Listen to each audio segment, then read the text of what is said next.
ఈ ప్రపంచం ఎటువైపు వెళ్తుందో మీకు అర్థమవుతుందా? పాత నిబంధనలో దానియేలు ప్రవక్త, కొత్త నిబంధనలో యోహాను భక్తుడు ప్రకటన గ్రంథంలో చెప్పిన 10 రాజుల కూటమి మన కళ్ళ ముందే పక్కాగా ఎలా అరేంజ్ అవుతుందో చూడండి. నిన్నటిదాకా ఇజ్రాయెల్ మీద కేవలం హమాస్, హిజ్బుల్లా అనే ఉగ్రవాదులు మాత్రమే దాడి చేశారు. ఆ తర్వాత దానికి సపోర్ట్గా ఇరాన్ రంగంలోకి దిగింది. ఇంతకు ముందు వీడియోలో చూసాం, ఇజ్రాయెల్ మీద అడుగు పెడతామని సాక్షాత్తు నాటో దేశమైన టర్కీ దండెత్తి వస్తానంది. ఆ తర్వాత వెనక నుండి రష్యా ఎంటర్ అయింది. ఇప్పుడు వీటన్నిటికీ బాస్ లాంటిది ప్రపంచంలోనే 2వ అతిపెద్ద మిలిటరీ అండ్ ఎకానమీ పవర్ అయిన ఆసియా డ్రాగన్ చైనా కూడా డైరెక్ట్ గా ఇరాన్, ఇజ్రాయెల్, అమెరికా వార్లోకి ఎంటర్ అయిపోయింది. అమెరికా ప్రెసిడెంట్ డొనాల్డ్ ట్రంప్ చేసిన సముద్ర దిగ్బంధాన్ని క్రాస్ చేసుకుంటూ చైనా షిప్ తెగించి ముందుకు వెళ్ళిపోయింది. ఒక్క ఆయుధం ఇరాన్కి పంపినా చైనాకు పెద్ద ప్రాబ్లమ్స్ వస్తాయని ట్రంప్ ఓపెన్ గా వార్నింగ్ ఇచ్చినా సరే చైనా వెనక్కి తగ్గట్లేదు.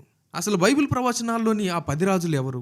యెహెజ్కేలు గ్రంథం 38లో చెప్పబడ్డ గోగు మాగోగు భయంకర యుద్ధానికి, తూర్పు రాజుల రాకకు ఈ పరిణామాలు ఎలా దారితీస్తున్నాయి?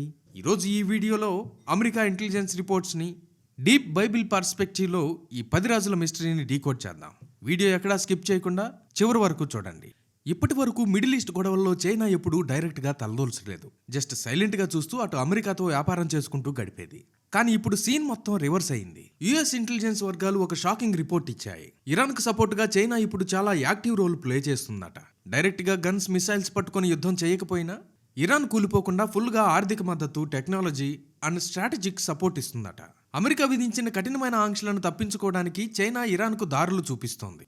ముఖ్యంగా ఇరాన్ దగ్గర ఉన్న ఆయిల్ను చైనా సీక్రెట్ గా కొంటూ వాళ్లకు వేల కోట్లు ఫండ్ చేస్తోంది. అమెరికా అధికారులు ఏమంటున్నారంటే చైనా ఇక ఏమాత్రం సైలెంట్ గా లేదు. అమెరికా ఎంతవరకు ఓపిక పడుతుందో టెస్ట్ చేస్తుంది అని చెప్తున్నారు. అమెరికా ఒక పక్క ఇజ్రాయెల్ ని కాపాడాలని చూస్తుంటే చైనా వెనుక నుండి ఇరాన్ కు ప్రాణం పోస్తోంది. ఇది డైరెక్ట్ గా అమెరికా వర్సెస్ చైనా వార్ లాగా మారిపోతుంది.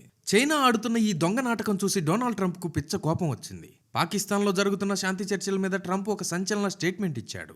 అక్కడ వాళ్ళతో డీల్ కుదిరినా కుదరకపోయినా నాకు అనవసరం, ఎందుకంటే ఈ యుద్ధంలో అమెరికా ఎప్పుడో గెలిచిందని ట్రంప్ తేల్చి చెప్పాడు. అదే ప్రెస్ మీట్ లో ట్రంప్ ఏకంగా చైనాకు ఒక డైరెక్ట్ వార్నింగ్ ఇచ్చాడు. ఒకవేళ చైనా గనుక ఇరాన్కి ఒక్క ఆయుధం సప్లై చేసినా సరే చైనాకు బిగ్ ప్రాబ్లమ్స్ తప్పవు అని డైరెక్ట్ గా చెప్పాడు Trump. Well, if China does that, China's going to have big problems, okay?